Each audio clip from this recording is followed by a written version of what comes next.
Are you ready to run your short-term rental business like a superhost? If so, look no further than Guesty for Hosts. Guesty for Hosts offers listing management for all three major OTAs, Airbnb, Booking.com, and VRBO.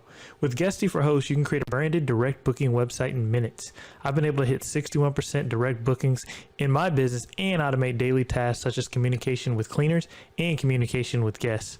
Click the link in the show notes to get an additional $20 off your first month. Welcome to Live, Let Thrive, a podcast about the Airbnb life, the share economy, and everything in between. Here are your hosts, Myka and Steve. Hello. And welcome back to another exciting episode of Live, Let Thrive. What is up, Myka? Man, I'm chilling. Stevie Stacks, how you doing? I'm doing, man. I'm excited about a few things coming up in the LLT world. Big meetup tomorrow. I know this episode will drop later, but yeah, it's gonna be a great meetup. Gonna talk about LLTU. We're gonna drop that. Yeah, we'll talk about it. It's in the works. It's in the works. Yeah. So we got some things coming up, and this is episode 198. Myka, 198, almost a 200. Running. Yeah, of your favorite Airbnb, VRBO, Uber, Lyft, share economy, all that stuff in the world podcast, and we are coming at you from Arlington and Fort Worth, Texas. And who we got today, Steve? I'm glad you asked, Myka. We got a special guest. Who do we have? Is Jonathan Nichols. Who's Jonathan Nichols? Well, good thing he wrote me a little bio to read. Jonathan Nichols and his wife Paula started in the STR business a few years ago in Arlington, Texas, by renting their guest room on Airbnb. After seeing the potential with STRs, they went out on to convert their first investment property to STR, which is a fourplex strategically located across the street from AT&T Stadium.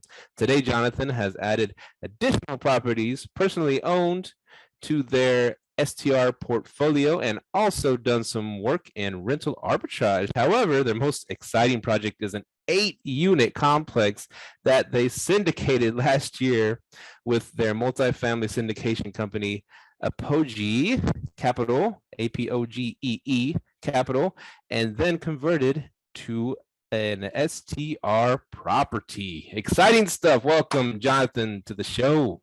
Hey guys, thanks for having me. I'm really excited to be here. Man. You got so much stuff that you just on that bio we want to jump into, especially the syndication part. Well, we'll ease into it. Easing into that. That's what people need to know, man. Mike already has his questions in mind. He's ready to roll. Yeah, like I want you to really break that down. Like, how'd you got into that syndication deal, and are they all short-term rentals inside of that deal?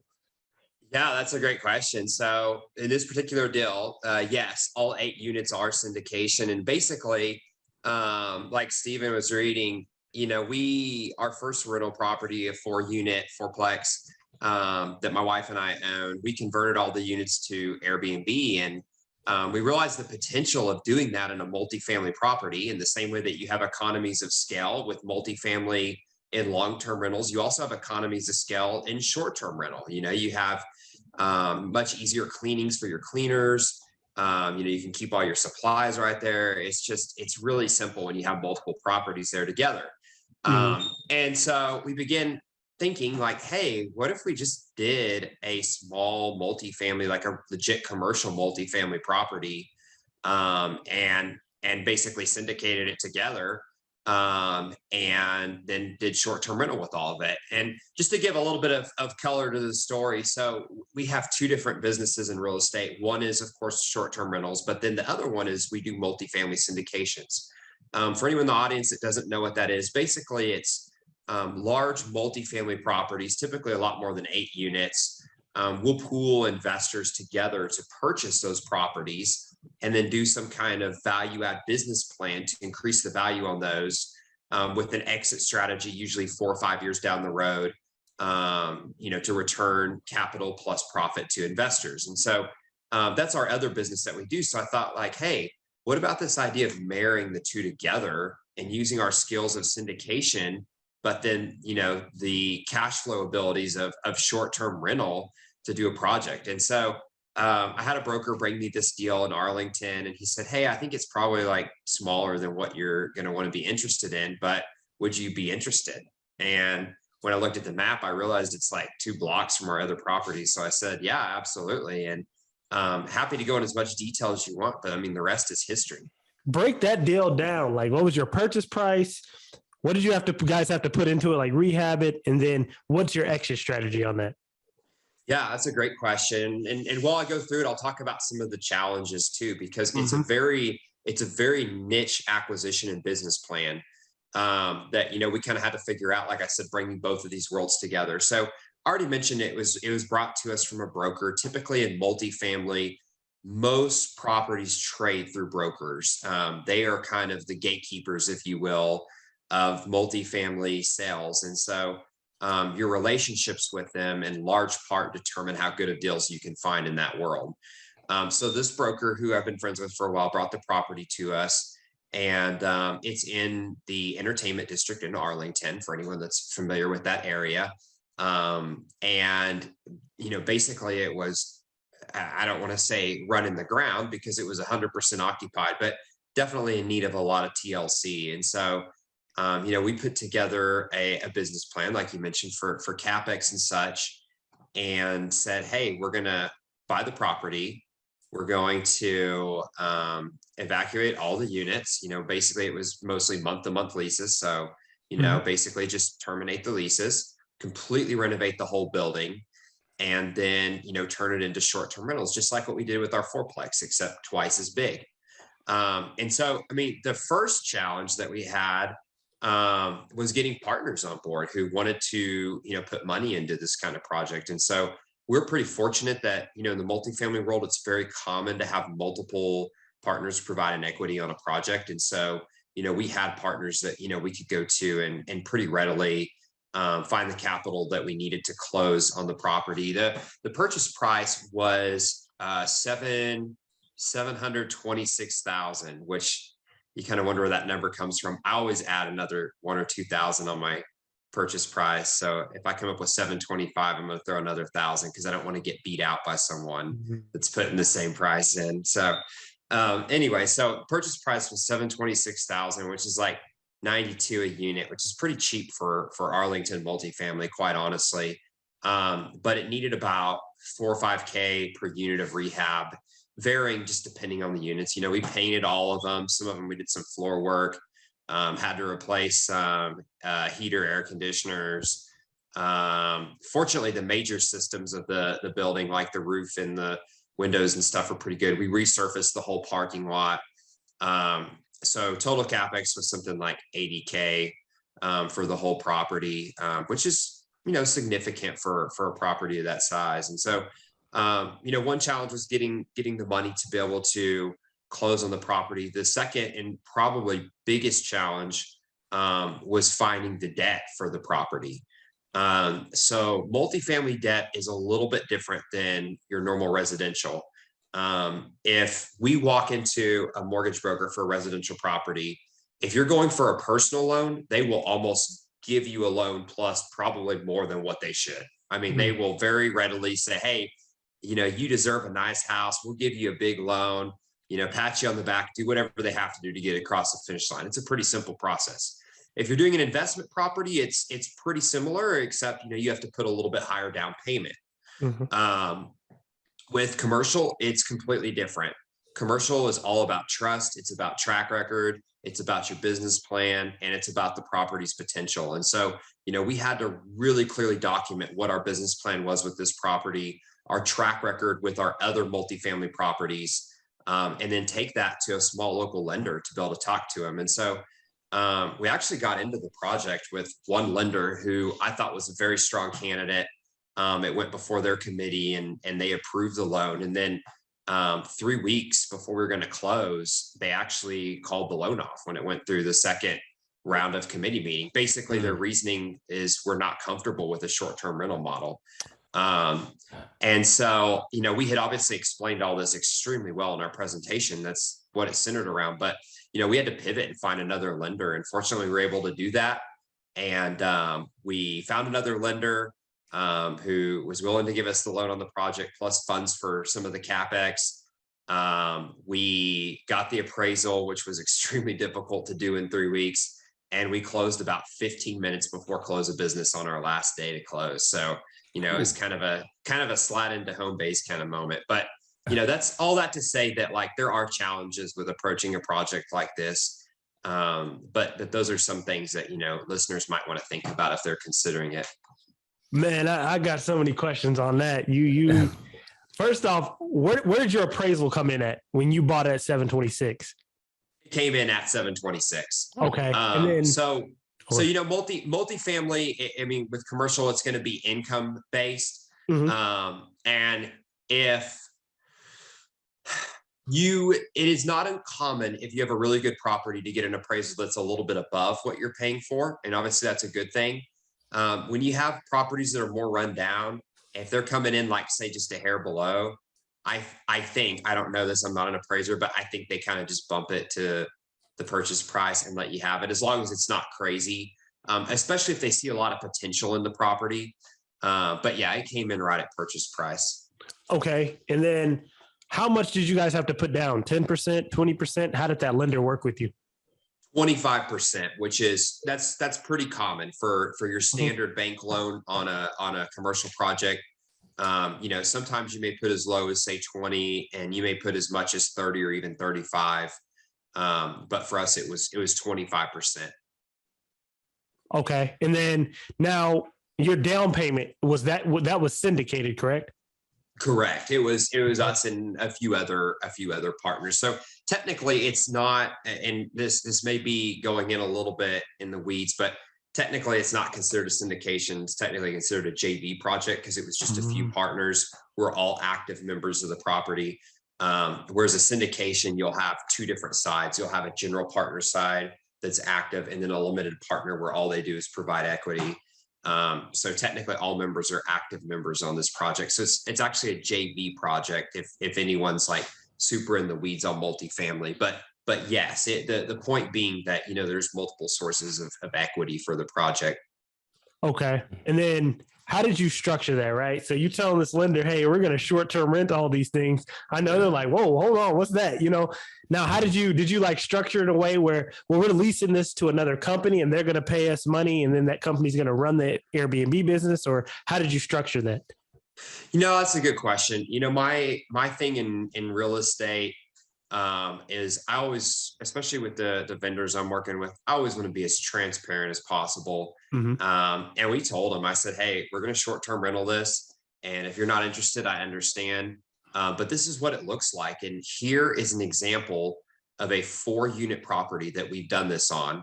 It's literally identical, just half the size of what we're wanting to do here. Same location, same vintage, same level of rehab. Here's the track record of what we have on income for the last 2 years. Oh, by the way, one of those years is COVID and we still have great income through it. And so when you put all those arguments together, you really build a case for, you know, why they should lend you money. But so no, we were completely transparent. We said, this is a short-term rental project. Are you interested? Okay. My turn. Let me ask a question. Yeah. It's silent. I got a good one. I just want to know something before I lose. I forget it. So this is what we want. This is our goal. We want to do some syndication too. That's our goal for this year. And we want to sit down with these bankers. And you're talking about, you're showing them all this and that.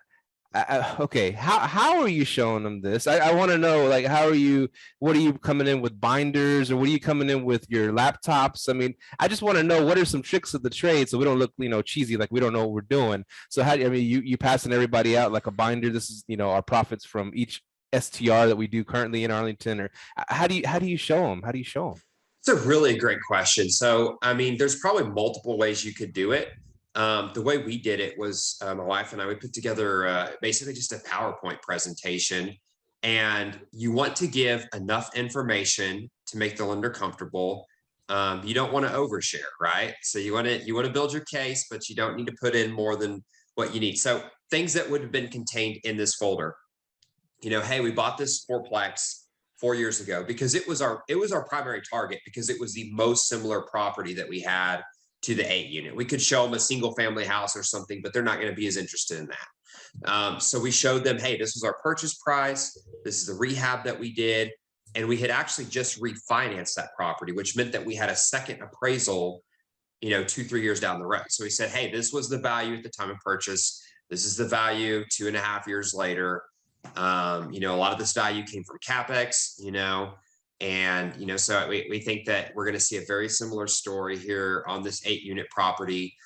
We talked to him about a lot of our management philosophy, how we're able to get customers, things that you would talk about if you were coaching someone through maybe like a first short-term rental or arbitrage property, like, hey, it's not just people coming into town for Six Flags, although that could be it. It's also business people. It's also people traveling for families, for medical reasons. Like, we have a very wide umbrella of customers for this business. And, that really, I guess, bolsters the confidence that we have that the project's going to perform. And then obviously we gave the numbers, hey, this is what we've made on these properties the last couple of years. This is our projections of what we think we will make on this 8 unit going forward. I like to do kind of a range, both a low and a high end, so they can see like kind of a worst case scenario versus a best case scenario. And so I ran one that was like a COVID year income for my worst case scenario, basically based on the income that we had during 2020, the first few months of COVID. And then kind of a best case scenario of what we had like fall of 2019. So they could kind of see a range of what we expected. And then I think beyond that, just a little bit of tidbits to kind of show them that you understand the business, like, showing your guest reviews and what they've said about your property, explaining to them your systems and your teams. It really puts you in a spot that, you appear as a professional instead of just someone that's, kind of taking a crack at a crazy project. I like that. Now, after all that, you turned it into a bunch of short-term rentals. Well, how did they evaluate that property after you turn it into short-term rentals and say, oh, okay, this property is now worth this much, seeing that they're all Airbnbs? Because I know it's based off the income, right? That's correct. And so it's really interesting. So the way they did the appraisal when we purchased the property was they did not even make an assumption about like what the rent would be after rehab, which to me seemed really weird. And they certainly didn't jump into the short-term rental. They just said, hey, we know that this guy can rent these properties out like they're being rented now. These are current rents. This is kind of what we see based on an income approach. Basically the purchase price would be about a 5.5 cap. And so, based on that, we think that we can give him this value. I have not gotten an appraisal on the property since we finished. We closed on this about a little over 6 months ago. I would be interested to get one. I've spent a lot of time talking to other operators, including 1 or 2 other people that have done similar projects. And I've heard that basically they take your net operating income, and then instead of being like a 5.5 cap, they'll do it by like maybe 6.5 or 7 cap, which I think is still super aggressive. What that basically means is that probably the value of the property, if someone's willing to pay for it, could be bumped from, 726 to probably like, 1.1, 1.2 million or something. But you have to convince a buyer that it's worth it. Obviously, everyone wants to get into short-term rental for the cash flow, and the higher price you pay, the less cash flow you get. So there definitely would be tension in between those numbers when you're searching for a buyer. But certainly you could get a premium on what you would get for a normal rental without a doubt. Do you plan on taking money back out of it after you get it appraised? Probably will at some point. I think that at a minimum, we need to run it through the fall this year. Our last unit came online about a month and a half ago. And as y'all know, I mean, the fall, especially in Arlington, the fall's the money-making season. So when you bring financials to the bank, they will probably look at the whole year, but definitely we want the 3-4 best months of the year included in those financials. So, probably holding off on that for a while, but I mean, yeah, if numbers make sense, I think refis are always great. I've done it on a lot of my single family properties, and you have to be careful because you can overdo it. You want to make sure you're still cash flowing really well. But with this property, I don't think that would be an issue. Now, then the Steve brings a good point. So is your guys' exit strategy at the end to refi or to sell? Because I know you guys said usually after 5 years, you make that decision. Yeah, so you're correct. I mean, most of our business plans we underwrite to 5 years. It varies a little bit depending on the property, but I have a feeling about 5 years in, maybe slightly sooner, we'll be ready to sell this project.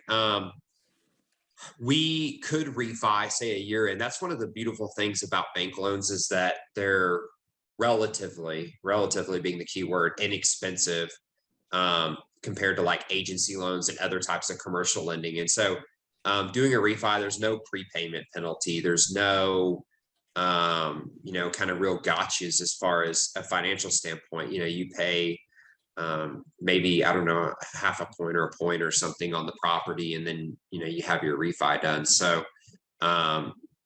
based on that, it makes a lot of sense even 1 year in or a year and a half to go ahead and do some kind of refi if you believe you can pull most of your money out. But it also depends on the lender's appetite, right? Like if we go back to them and ask them for a refi, we're going to have to build the same kind of case that we did when we first went to them, except this time, instead of us having 25% of the money in, it's going to be, we're going to have 0% of the money in. And, you really have to have a strong case for a lender to buy into that plan. So yeah, we'll see where it goes.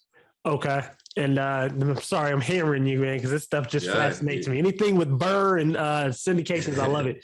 So, and you said on that property, it was just a bunch of, you guys just did a JV.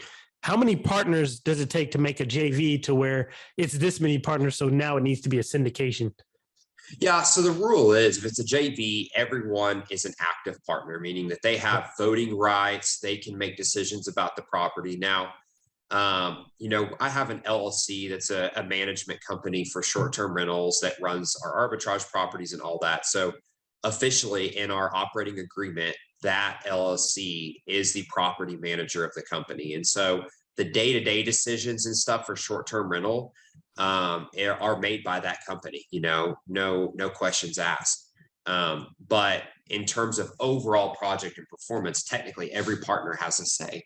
And so that's kind of the thing is it's not about the number of people, it's about their level of control over the deal.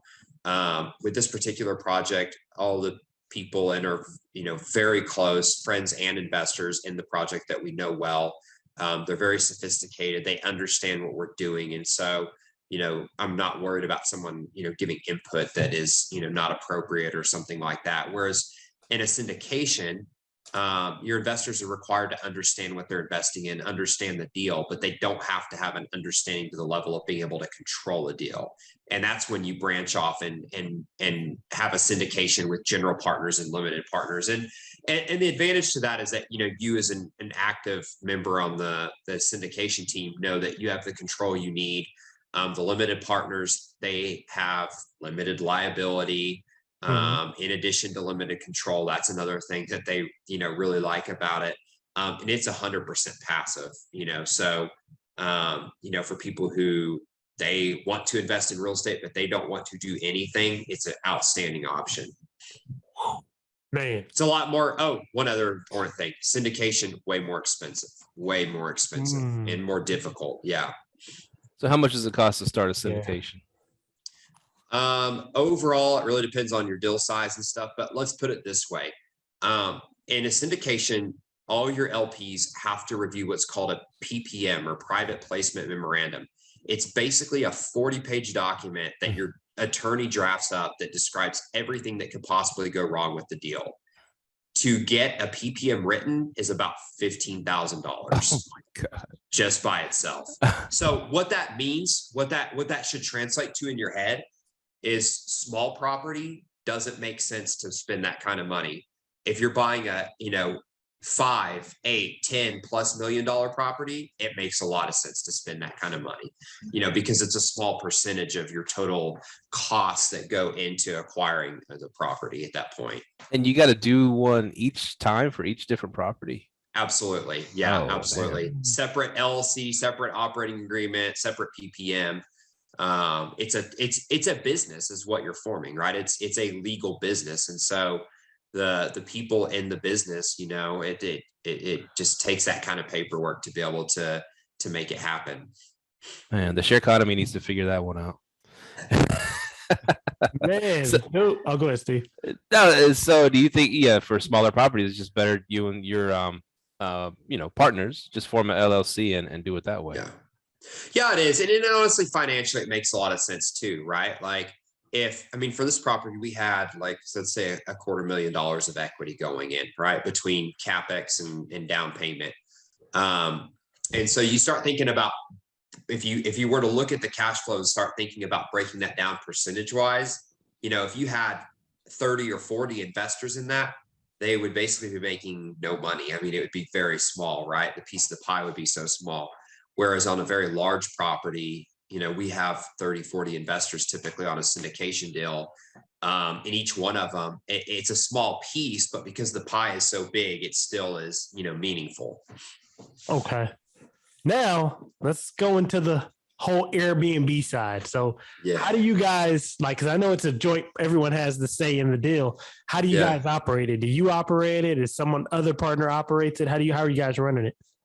I have a short-term rental business. It's called Northridge Rentals. That's my LLC. And we are the property manager. So basically in the legal documents, it says Northridge Rentals is the short-term rental property manager for this project, and they will run the operations of it. Now, obviously that's my company. So that's, me running it. But, what comes with that obviously is the experience that we have doing Airbnb, like y'all, we have a team of, VAs and managers and cleaners and handymen, stuff like that. And so all that comes as a package deal. And then, the LLC receives a management fee for running the short-term rental. And then that's divided up amongst everyone on the team, including myself. And, that's how we get paid for running the business. Oh, so you're managing it, but then all the management fees get distributed among each person that's on the LLC? Not quite. So think about it like this. So, we have, let's say $100 come into the pot, right? So our management fee that we charge for this property is 15% of gross income, which is, as you know, that's pretty reasonable for management on a short-term rental. Now, so basically that's a management fee. Just like if we had a big syndication, we would have a third party property manager, right? And paying them would be an expense. It would have nothing to do with our shares or ownership. It's just, that's the expense. In this case, it's just my company who happens to run the short-term rental as the property manager. And so we receive that as a fee. It's an expense from the business.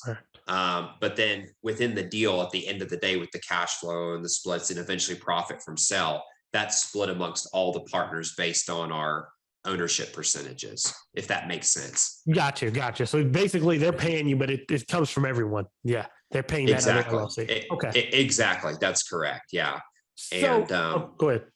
Oh, and that's just because obviously, in theory, if for some reason, say we were unable to continue running the business and we had to hire another short-term rental property manager, it would be real easy to then divvy up that pie and just hand it over to them, right? Yeah. And still be owners in it. So that was the purpose for structuring it that way. Now, in the JV, were you the only person on the deal with short-term rental management experience, and you brought that to the table? Definitely. I believe the answer to that is yes. I think there may be one or two people that own, maybe they run one home or something, but by and large, yes.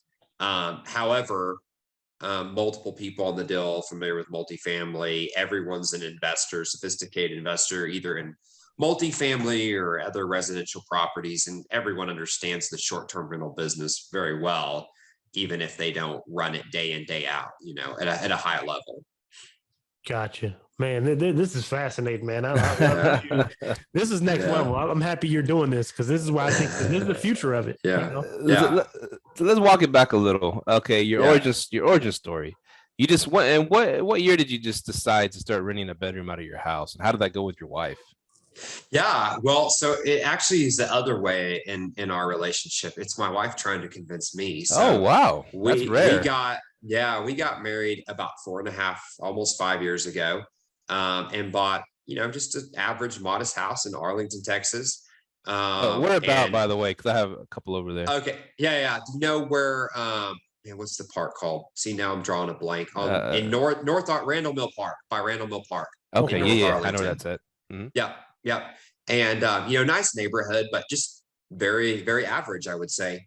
And we had no interest or ambitions in real estate when we got married.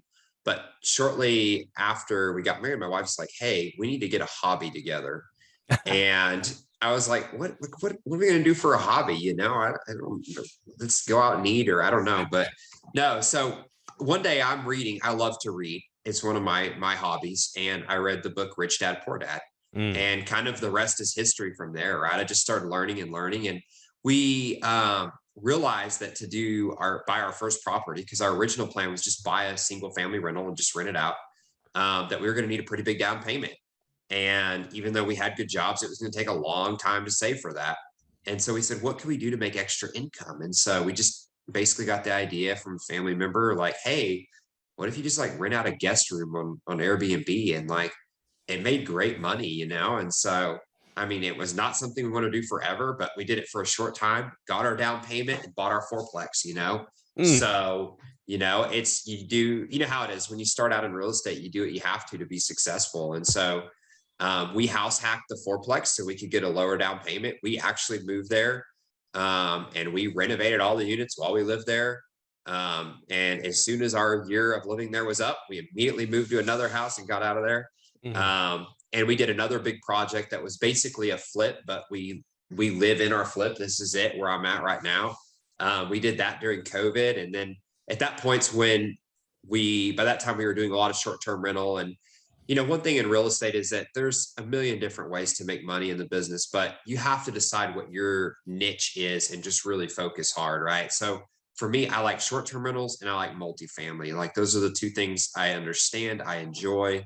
And so that's what I do, right? So I don't plan to do any more flips. I don't plan to do any more long-term rentals, just because I want to be good at these other things. But so that's kind of the history right there.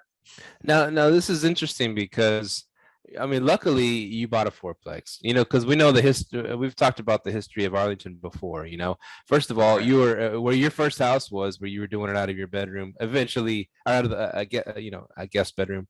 Eventually, they banned Airbnb outside of that. That's bubble, correct. Right? We could not do it there if we lived there today. That right, is correct. right. So you were doing it before the ban came. Yep. Before they said before. only houses in that 1 mile radius around the stadiums can do it. Yep. And then, so you bought the fourplex after the ban was put into place? Yeah, so that's a good question. So we bought it before, and we did not buy it with the intention of doing short-term rental. We were going to long-term rent it. And so we did our analysis and numbers, and my background, I'm an engineer. I know how to do numbers. I know how to do analysis. But I didn't know how to do real estate. And so we buy it, and I realized, wow, basically the guy that owned it before us was a slumlord, and everything's breaking left and right. And so instead of cash flowing like $300 or $400 a month, it was more like we were probably putting in $300 a month by the time it was all said and done. Wait, you bought my old house? I'm just kidding. Yeah. But it's not the end of the world. You can make worse mistakes in real estate, but it's definitely disheartening when it's your first investment. But I mean, because we had done Airbnb before, we said, hey, the stadium's right here. Like, what if we just rent it out on Airbnb? Well, about that time is when, all the legislation was going down in Arlington, which I'm sure both of y'all are extremely familiar with. Oh yeah. And before we started our first unit, I think it went into effect maybe 2 months before. I mean, it was right at the same time. And I was even at the city council meetings, when they put it into effect, because I was very interested in, the results. And so, we said, hey, obviously it's kind of by the grace of God that we happen to be in this zone, but, we're going to follow the rules and just do what the city says. And so, anyone who doesn't know, Airbnb short-term rental in Arlington, aside from being in that zone, which is important, it is very strict. You have to get permits. They come and inspect your place every year. You pay a lot of money in hot tax. It is it's a very Airbnb unfriendly city overall, but it is allowed. And the good thing that I have found is that as a property owner who does short-term rental, the numbers make a lot of sense when you start to look at the kind of income you can pull from that area. And what else is interesting is that if you think about paying a 9% hot tax and what that does to your income overall, and then you think about doing rental arbitrage and the premium that you have to pay for rent versus the amount you pay for a mortgage when you own, which is much lower, you can pay one premium, hot tax or rent, but you can't pay both premiums. And so you don't have a lot of rental arbitrage that goes on in Arlington, which means less competition.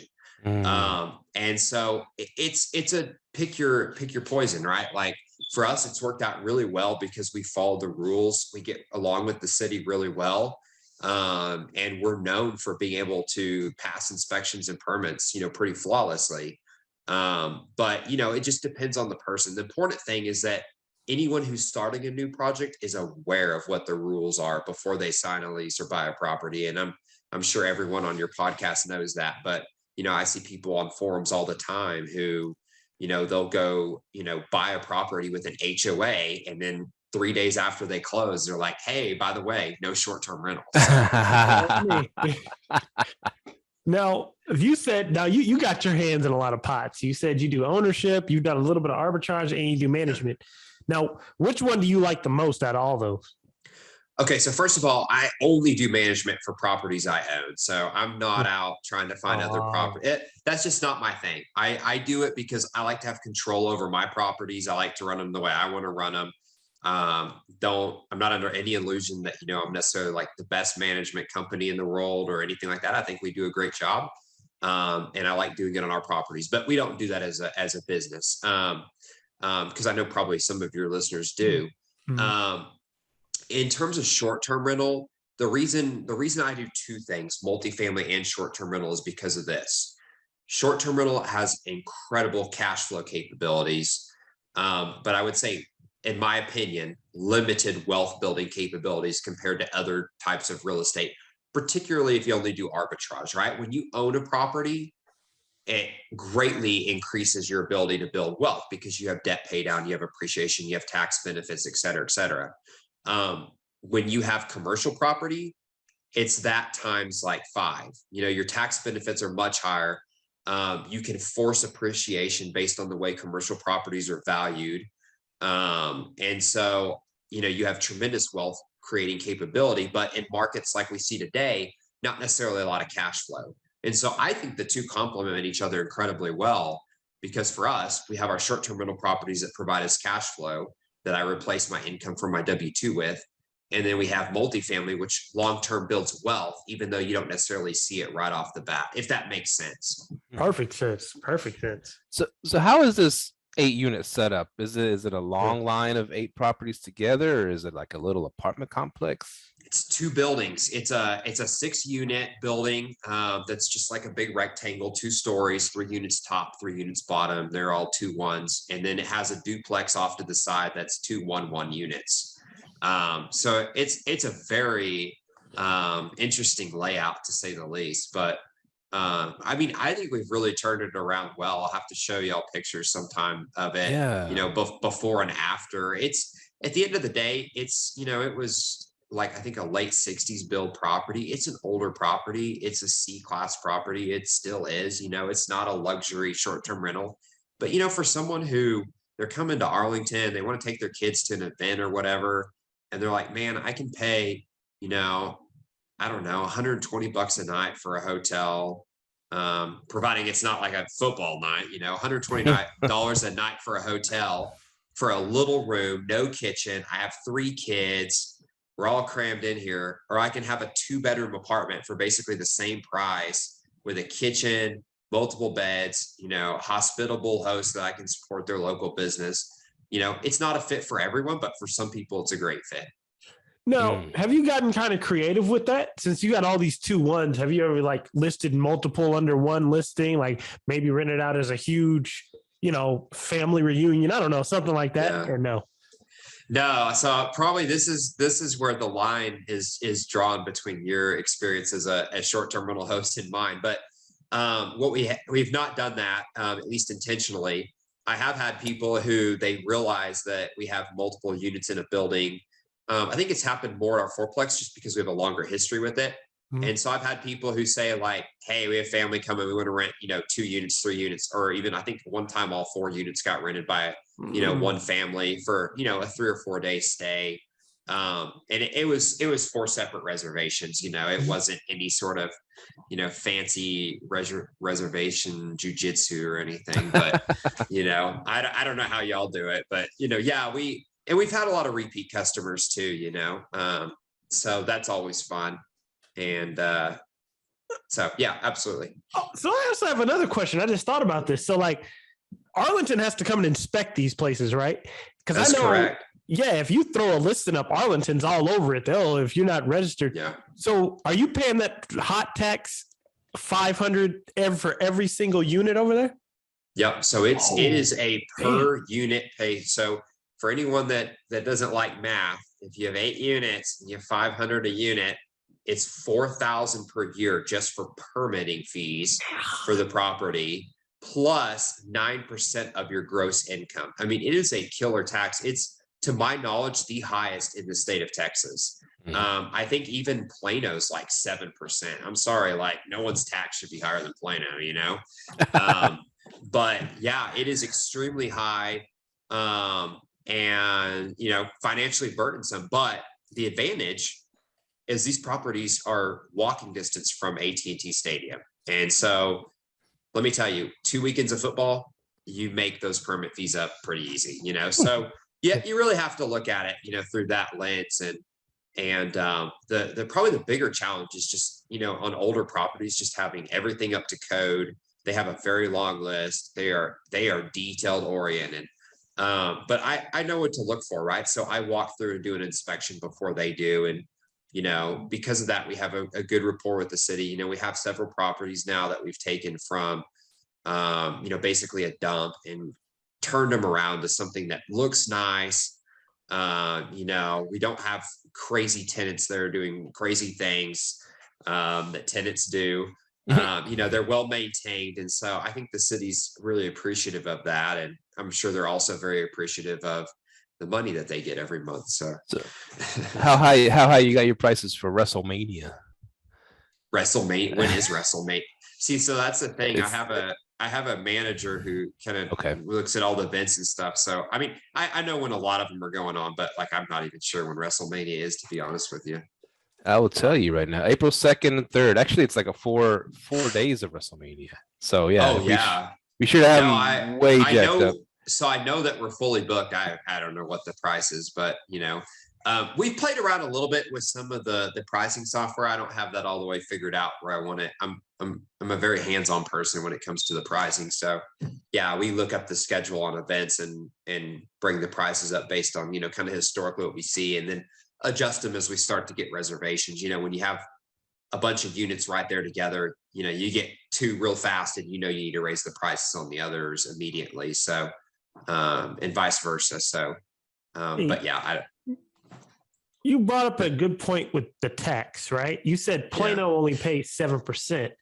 But the thing about Plano is Airbnb pays the tax to Plano, supposedly. But so now with Arlington, are you allowed to put in there that the guests pay the tax? Like put a little thing in there? Are you doing that? Or do you have to just kind of take it out of your funds?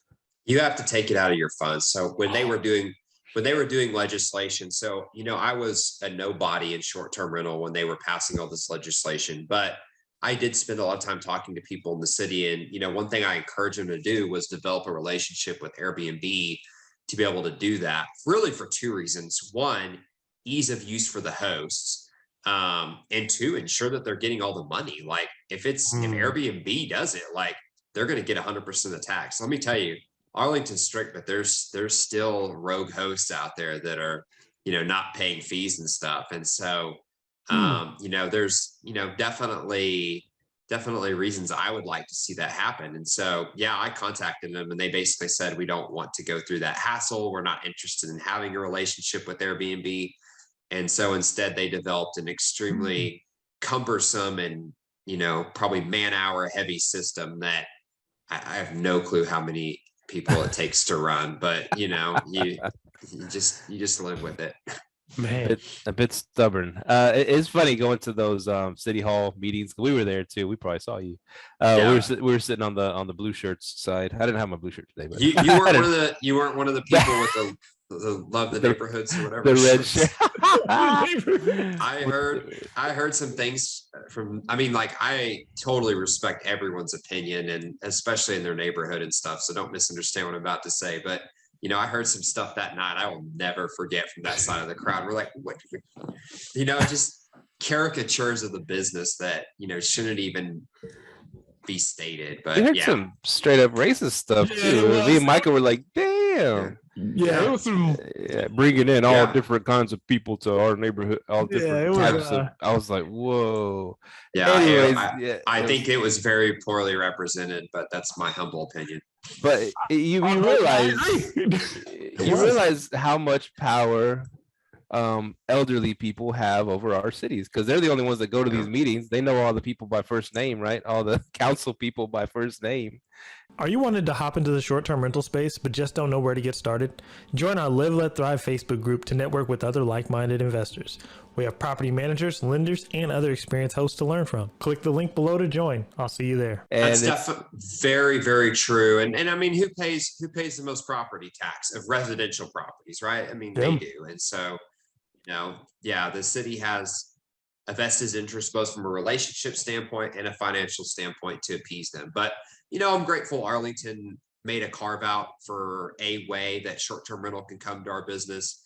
The neighborhood where they zoned is in desperate need of rehab. My understanding is that before the stadium went up, you would not want to be in that neighborhood at night. No. Like I said, I lived there for a year in that neighborhood, and we never had any problems with crime or anything.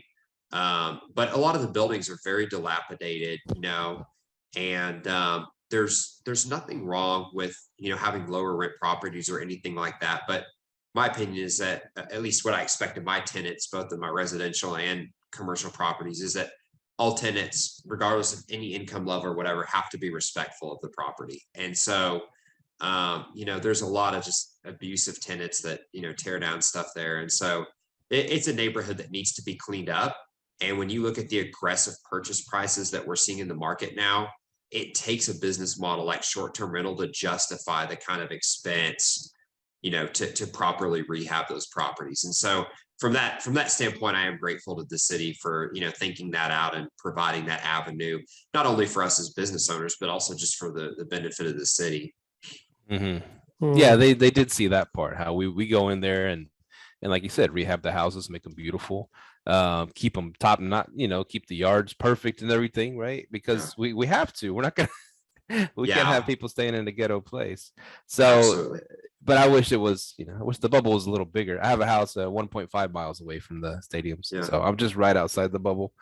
You ever tried doing the 30-day plus stay thing, or does that not? I have like a corporate agreement with someone that a tenant that was running one of my houses in Hearst, which Hearst also got shut down too. Go figure, these little peripheral cities. Oh, hey, well, what about us? We want to shut down something too. And even though there's only like 12 Airbnbs in the whole city of Hearst. But anyways, so they thought it was the cool thing to do back then. Everybody was trying to shut it down. And so my tenant, she stays there and pays like a set fee, a pretty good price, and for it's all included. It's like a corporate setup, but she's a great tenant, so it worked out okay. And they shut it down. It is the funniest part about that is they shut down Airbnb right before COVID, so they kind of did me a favor, because I was just for a brief period of time, because everything, everybody got all canceled, all the cancellations that happened, and people were crapping themselves, right? So my house, I turned it into a regular rental or a corporate rental right after they installed the ban, and so I was able to just seamlessly keep going. Okay. Well, that's good. I think it worked out pretty well for most of the good hosts, at least during COVID. But yeah, it was definitely couple sleepless nights there for a weekend. Yeah, man. I was calling it my retirement house. I was like, I'm making enough money at this house to freaking retire already. It's making more than what my job pays me. It was beautiful, but then all good things. So anyways, so that happened. I was gonna ask earlier because you have the 8-plex. Is it called the 8-plex? It's like 6 and 2. I call it the 8-plex, but you can call it whatever you'd like to. Okay, I know Arlington. One of the things, and they make you put it in your rules because we do manage a house over there in the entertainment district, and so they make you put it in the rules and state, and then your house rules that the trash pickup, right? That's like a big deal. That you have to put it out as like after 7 p.m. You can put it out the night before, or in the morning, and you have to bring the well, it's not really bins. Where we're at, we just set the bags out, whatever. But so how do you manage that with it being an 8-plex? Do you have a dumpster there for them, or how does that work? Man, that's such a long story. So when I bought the property, it had a commercial dumpster like you see at a lot of apartment buildings, and my original intention was to keep that dumpster. The only thing was it was in the front of the property. You can't access the back of it with a garbage truck. It's too narrow because there's kind of a back parking lot where everyone parks, but it's too narrow to get back there. So you have to have it on the front. It was an eyesore. So originally I thought I build a small like fence around it or something and to contain it.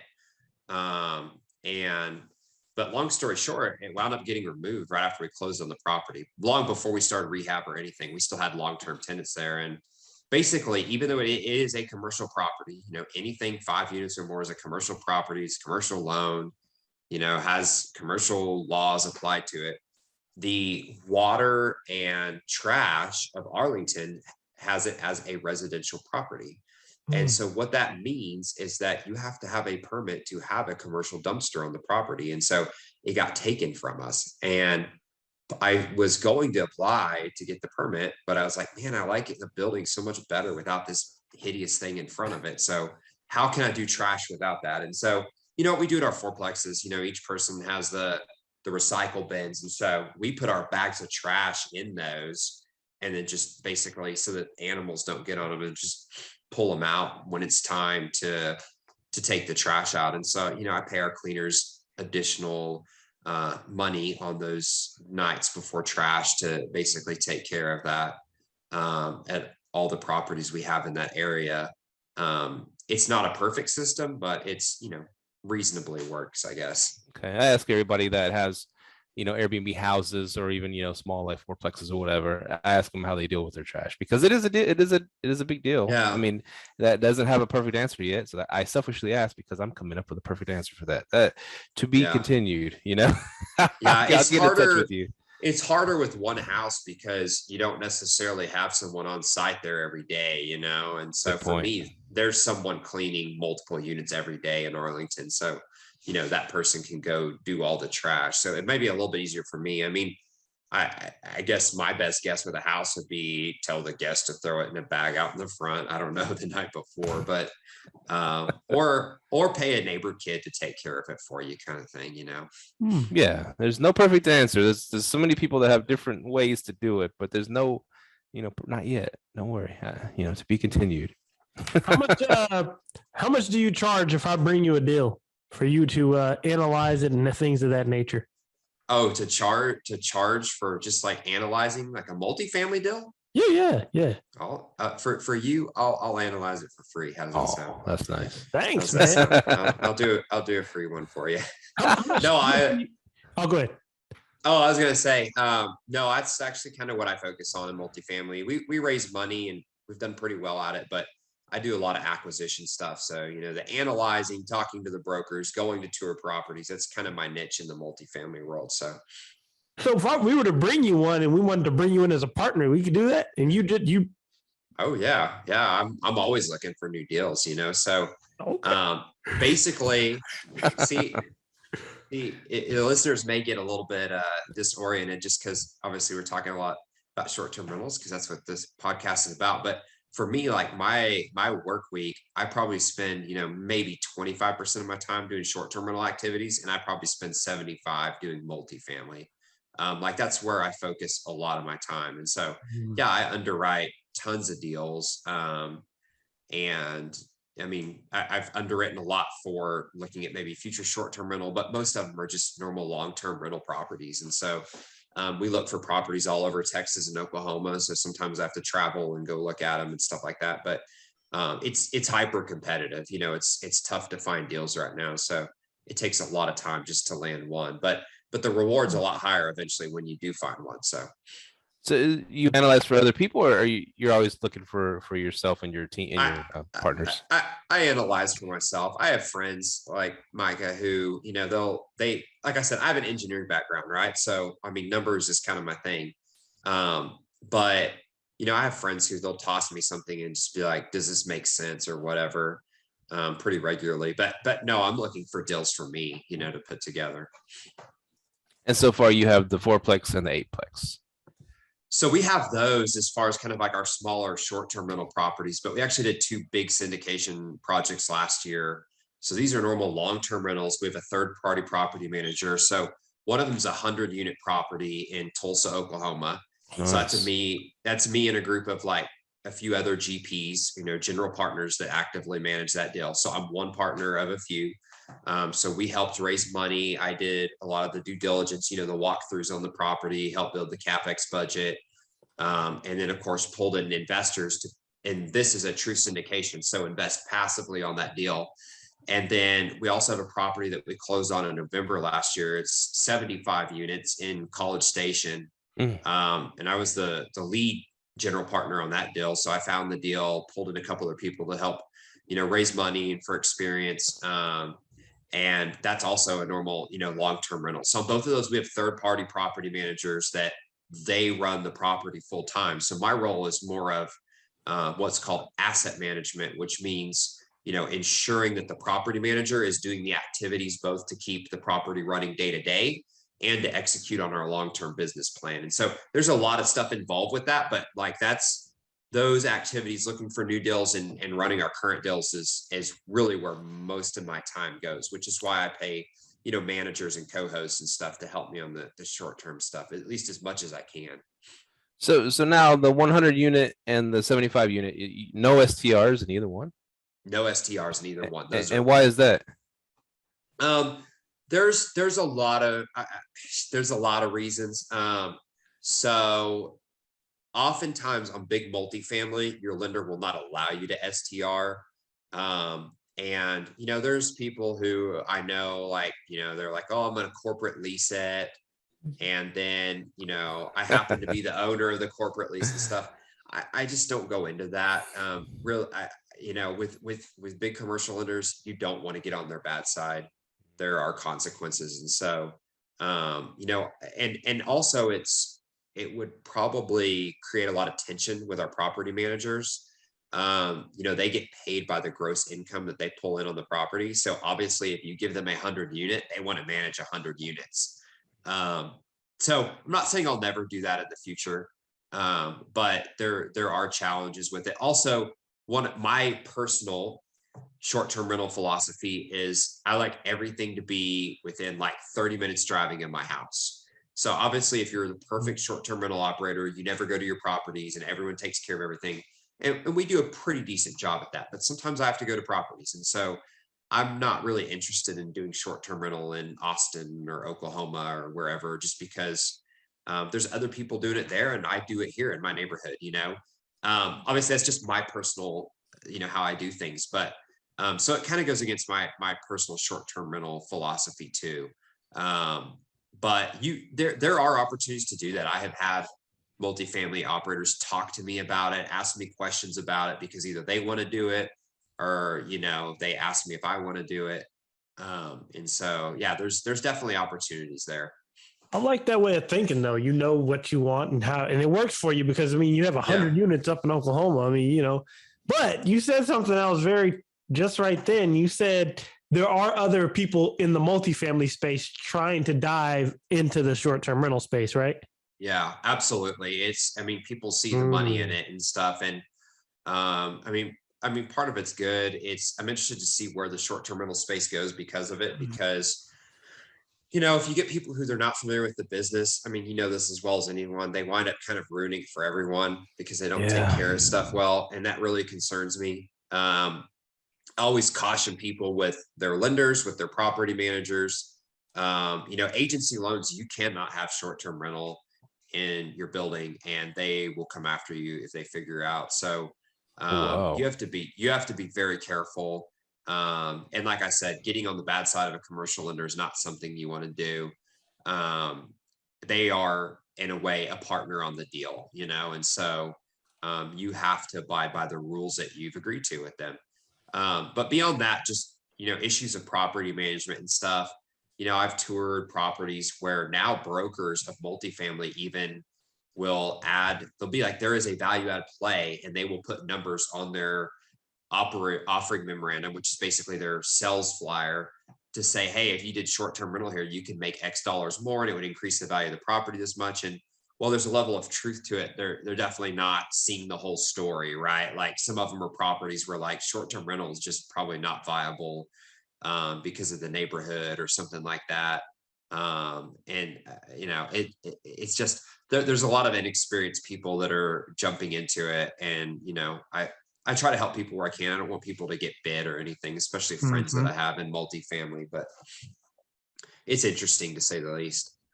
So quick question. How old are you, Jonathan? I'm 29. I turned 30 in like 3 or 4 months, man. So I gotta do a lot in the next 3 months, I gotta say this, man. To you be 29 and doing that, you're going straight into the whole cliche. You buy real estate and wait. Don't wait to buy real estate. And that's where, and that's why I really enjoyed what you were doing, because a lot of people are on the arbitrage thing. And then you said, hey, multifamily people are trying to get in those short-term rentals. So what it seems like is going to start taking away from the arbitrages, but those multifamily people don't know how to run it. So I think it's going to create an opportunity for short-term rental management companies. So this is good stuff that you're doing, man. Best of luck to you and your wife, man. Y'all are killing it. I'm not I appreciate it. That's very kind to you. There is so much opportunity. If someone's listening and they're just getting started, like I know that, y'all talk a lot about people with management companies. Oh my goodness, so much opportunity for management companies, short-term rental. It's a difficult business. Like you have to hustle and you have to know what you're doing. But if you can do it well, oh my gosh, there's so much opportunity. And so, yeah, anyone getting started, really encourage you to look into it. Like I said, I just manage my own properties, but there's a million great business out there, and that's certainly one of them. But yeah, I mean, I owe a lot of the credit to my wife. Like I said, she's the one that kind of, when she first mentioned moving to a fourplex, I was like, like, why would I want to do that? But she's really been the glue that's kind of, held all these projects together. And even though I'm the one that works on real estate full time now, we're both owners and active, managers of our business. And so, she's definitely deserves more than half the credit for the success. That's the coolest thing, because it always seems like it's the dude trying to convince the wife, hey, come on, let's do this. Let's Airbnb out of room. Let's try to house hack, move into a fourplex or something crazy like that. So I have a rule. Any property, because I love acquisitions, right? I like finding properties. I like buying them. If my wife is not excited, not just agrees, but like excited about the property, I don't do it, So like our College Station deal, I literally said, hey, I was like, I found a multifamily, like, I think we need to buy it. And like, we were in the car the next day driving down there with her with me, because I wanted her to see the property, and she saw it. She toured it with me and was like, yeah, we're going to buy this one, but like, it's just, you have to, and whether that's a spouse or, just a very smart business partner with different gifts and abilities, like, especially when you start talking about, using other people's money and syndicating and stuff, you have to realize that you never have all the answers, and like, you need input from other people. And so if your spouse happens to be the person, that's obviously fantastic. If not, you need to find someone who is that other person, Love it. That is Love it. cool, man. I'm happy for y'all. I'm happy it's y'all are a team in this, and me and Myka are lucky enough to have wives that are very supportive of us, of our craziness, our crazy ideas. It helps, man, because it's not all good. Yeah. It's not all good days, right? Like some days you make No. money, and some days you get your teeth kicked in. So That's not talked about enough, man. Some days you get your teeth kicked in, man. yeah, I mean, like the loan getting pulled on the property is like one example of that, but there's so many more I could give. I'm newer in the arbitrage arena, but like I would say for me, like I feel like that's been harder getting started in that and just leases and contracts and stuff than like even just buying my own properties and starting, and so it's a challenge. Yeah, I'm getting out of that arbitrage business. I'm replacing them all with some of my own because I see the ending in short sight on it. And then when I was talking to you and listening to like how you were setting up your system, like, investors are starting to hop in the space and it's going to start, creating. Here's how I use the arbitrage model. We have a bunch of arbitrages, but here's how I use it in a kind of a creative way. Is so I get, I like to arbitrage someone's condo that they own, right? I do have some apartments, in apartment complexes, and those are like the most headaches. But someone that actually owns the condo or owns the townhome or owns the house, I love those because I say, hey, we're gonna go. And Myka taught me this a long time ago. As how do I get people to let me arbitrage their house? But tell them that you're gonna handle everything. Anything under $250 you're gonna fix, and there's gonna be no headaches for them. The yard's gonna be immaculate. Everything's gonna be immaculate. And so I pitch them this, and they're like, wow, this is pretty cool. Or this sounds too good to be true, and you're just gonna put corporate travelers, whatever. And so I pay them first of the month. 5 a.m. in the morning, I'm sending them money, right? First of the month. Landlords love that shit. And I don't bother them for nothing, right? I don't bother them for nothing. I try to fix anything small that, whatever that I can fix, or I have my handyman can fix it, small, I don't even bug them. If something big, AC goes out, of course, we're going to have to tell them, right? So anyway, so I make it as headache-free as possible. Give them the rent on time. I'm their dream, tenant, right? Because they're getting paid, and they'll reach out. And I've got this phone call already. I've got 4 properties owners that are already saying, "Hey, Steve, I'm thinking about selling the house. Maybe you can sell it to y'all. We don't even have to bring agents into the mix." So I form a good, strong relationship with the person I'm arbitraging with. And I'm able to buy these houses, and it's not going to hit the market where there's going to be like 100 people bidding on it, right? And so it's a great end. If my end game is to, man, I really love this property, I love the location, I love the setup, I love how they, and I'm going to arbitrage this thing, even if I broke even that whole year, or lost money. I form a great strong bond with this person that wants to deal directly with me and sell me this thing. I think that's worth it. If your end game is that. 100%. And so I would throw 2 things out there for everyone to think, that's because probably everyone, like I said, I'm probably a beginner level at the arbitrage, right? I've done a handful of properties, some of them okay, some of them, not okay, back and forth, but I would say this: if you're someone who only does arbitrage, 1, think about using some of your cash flow to start buying properties, because it's great to have cash flow. It's wonderful, but you don't want to run your arbitrage business forever. No one wants to. And so, how are you going to build wealth to be able to have true passive income one day? That's one bit of advice I would give. Second bit of advice, and this is the multifamily syndicator in me speaking. Consider investing some of your money from arbitrage into a multifamily syndication passively.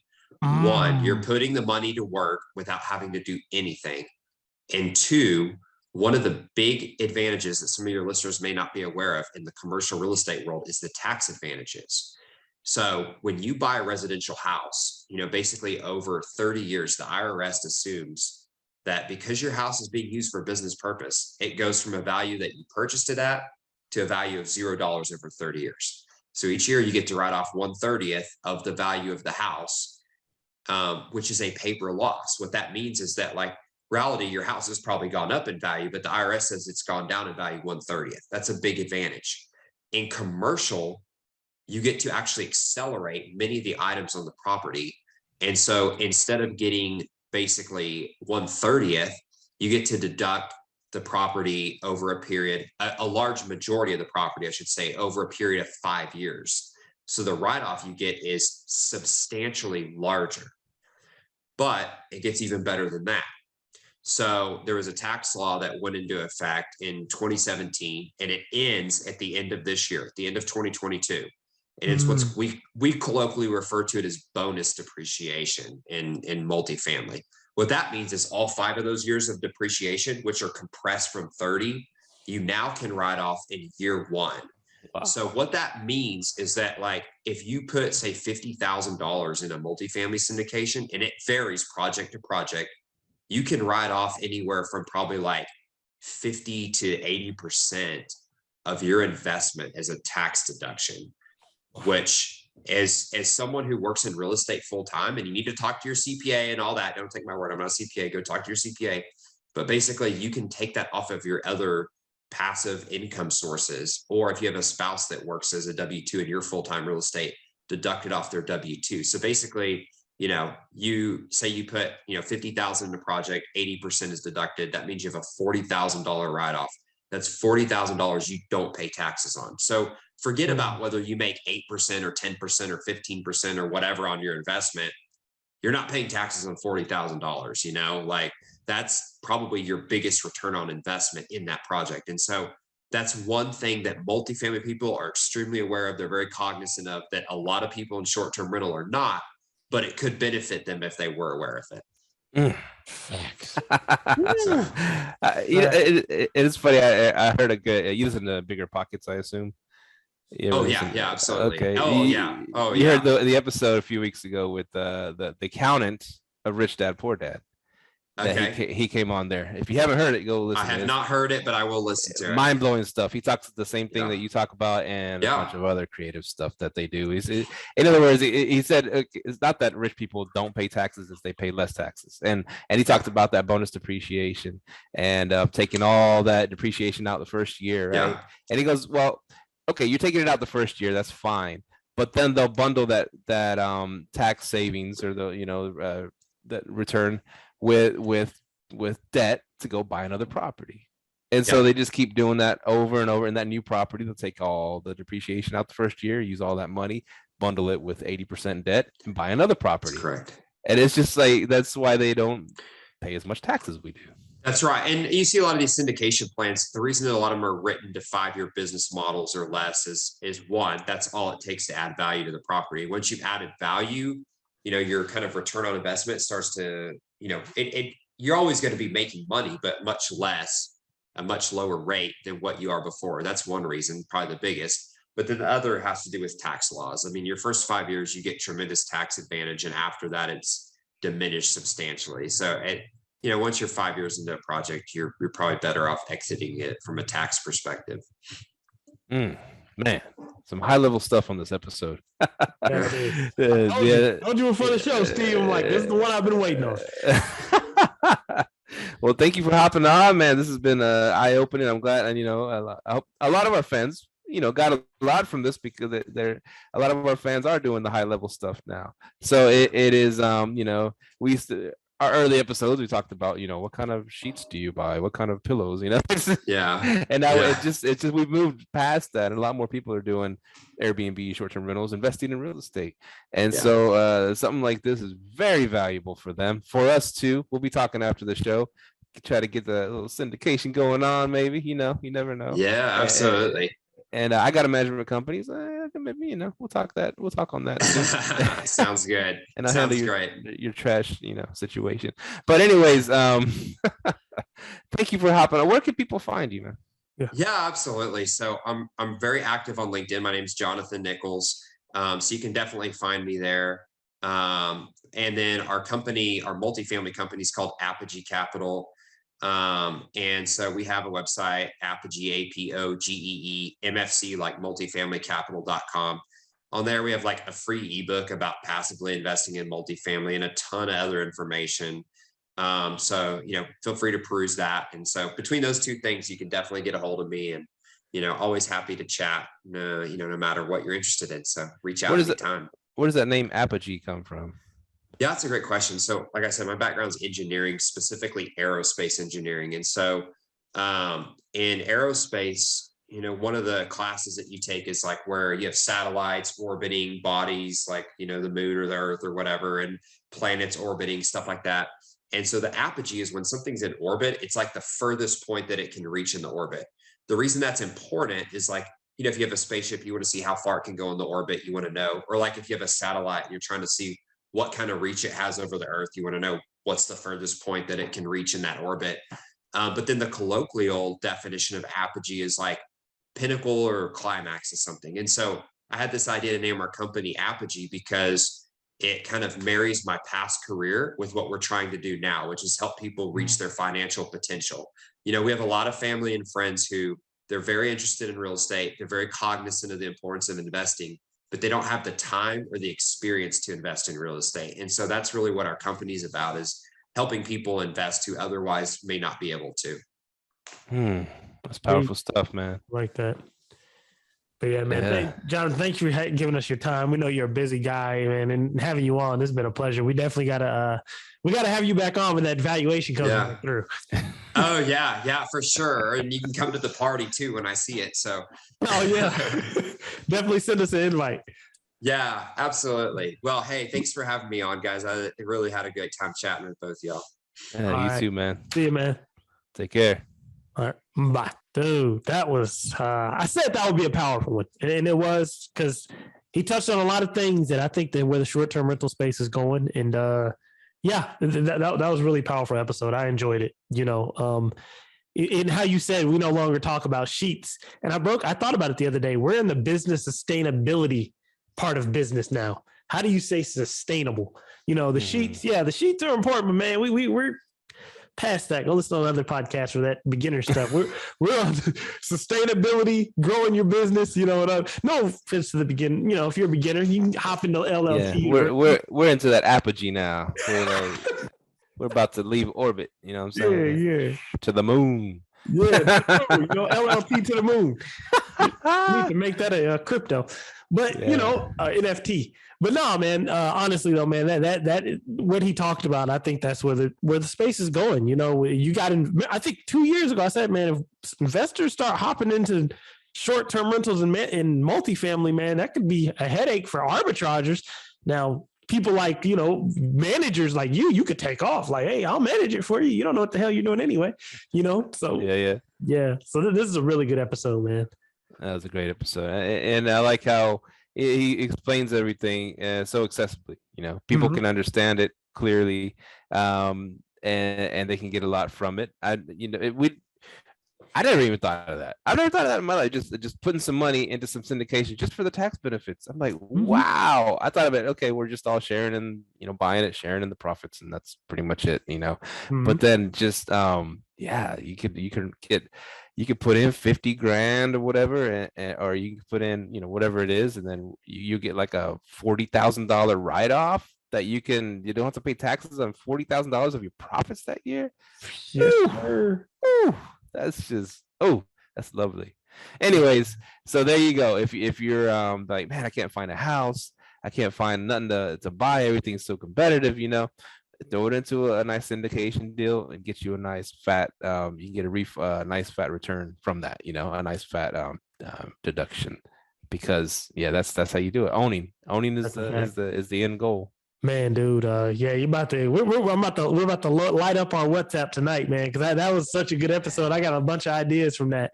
That was a really good episode. So I got a bunch of ideas from that we can definitely look into, because that was good. Yes, sir. Where can folks find us, Myka? You can find us at liveletthrive.com. You can also find us on IG at liveletthrive. And like we did say, LLT University is coming. You'll see a few more things. We're where it works. We got to get everything structured and set up. But LLT University is coming. That is going to be our whole mentorship program. Me, Steve, Mike, Federico, the whole LLT fam. You're going to see how the whole thing works, from the timeshares to the management to the to the arbitrages, to the buying of houses for free, all that. So we're going to have all that in there. So yeah, we look forward to the people that have been listening and wanted this. We hope that it's going to be able to provide value for you. Sweet. Big things coming. Yes, sir. We are out. Peace. Later. Thank you for tuning in to this week's episode of Live, Let, Thrive. Be sure to tune in next week for all the latest in the world of Airbnb and all that entails. Bye-bye.